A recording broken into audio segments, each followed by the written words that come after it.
Welder preparation 2024 के प्रथम day का आपने पेपर दे दिया है और उसका एनालिसिस हम स्टार्ट कर लेते हैं। पहला क्वेश्चन है क्वेश्चन 1, ब्रेजिंग धातुओं को जोड़ने की कौन सी प्रक्रिया है। इसमें हमारा राइट आंसर आ जाएगा ऑप्शन बी, अस्थायी।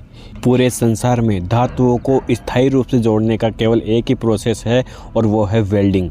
वेल्डिंग के अलावा धातुओं को जोड़ने के जितने भी प्रोसेस हैं वो सारे अस्थायी प्रोसेस होते हैं।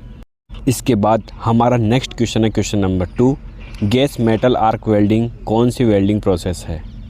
जिसमें हमारा राइट आंसर था ऑप्शन सी, आर्क वेल्डिंग। देखिए इसे ही मिग वेल्डिंग भी कहते हैं। देखिए इसके अंदर जो ये गैस वर्ड आ रहा है यानी कि गैस जो नाम आ रहा है उससे आशय है कि इस वेल्डिंग प्रोसेस में पिघले हुए मेटल को अन्य गैसों से सुरक्षा प्रदान करने के लिए फ्लक्स की बजाय हम गैस की शील्डिंग देते हैं और वो जो गैस होती है वो शील्डिंग गैस होती है। बाकी इस वेल्डिंग के अंदर मेटल को पिघलाने के लिए आर्क का उपयोग ही किया जाता है, इसीलिए यह आर्क वेल्डिंग प्रोसेस ही कहलाता है। चलिए नेक्स्ट क्वेश्चन देख लेते हैं। हमारा नेक्स्ट क्वेश्चन है क्वेश्चन नंबर 3, गैस वेल्डिंग का उपयोग क्यों करते हैं। जिसमें हमारा राइट आंसर था ऑप्शन सी, पतले या कम मोटाई के जॉब की वेल्डिंग के लिए।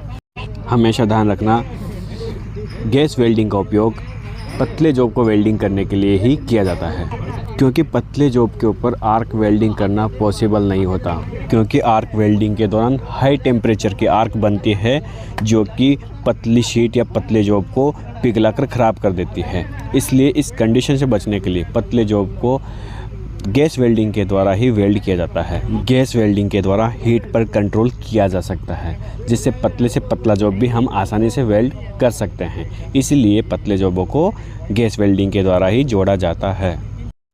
इसके बाद हमारा नेक्स्ट क्वेश्चन था क्वेश्चन नंबर 4, वेल्डिंग इलेक्ट्रोड की पहचान कैसे की जाती है। जिसमें हमारा राइट आंसर था ऑप्शन सी, कोडिंग से।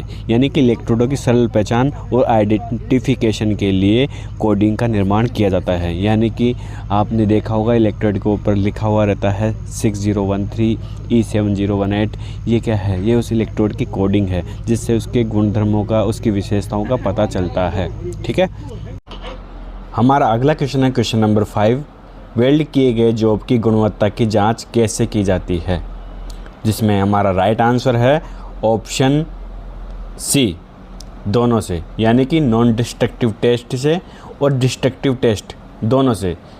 देखिए वेल्डिंग करने के बाद में जॉब का परीक्षण किया जाता है, जॉब का टेस्ट किया जाता है कि जिस पर्पज़ से हमने जॉब बनाया है वो जॉब उस पर्पज़ को पूरा करेगा या नहीं करेगा।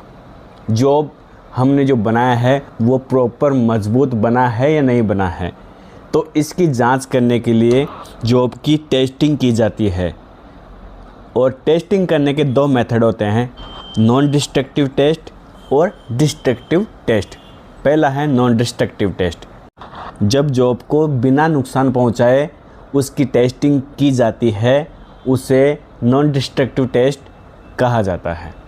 जैसे जॉब को विजुअली देखकर आप टेस्ट करते हैं या डाइपेनिट्रेट टेस्ट से आप जॉब को टेस्ट करते हैं, इंस्पेक्शन करते हैं उसका, या फिर एक्सरे टेस्ट के द्वारा आप जॉब का इंस्पेक्शन करते हैं, टेस्ट करते हैं। तो ये सब क्या है, नॉन डिस्ट्रक्टिव टेस्ट है। यानी कि इन टेस्ट के दौरान हमने जॉब को किसी प्रकार का नुकसान नहीं पहुंचाया है। ठीक है।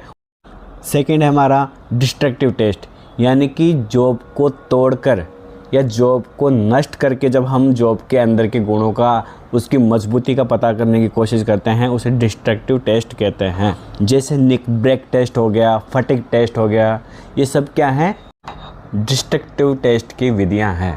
ठीक है। तो मुझे उम्मीद है कि आपके सारे डाउट क्लियर हो चुके हैं, आपने अपने पेपर का मिलान भी कर लिया है। तो मिलते हैं अगले पेपर के एनालिसिस वीडियो के साथ। नमस्कार।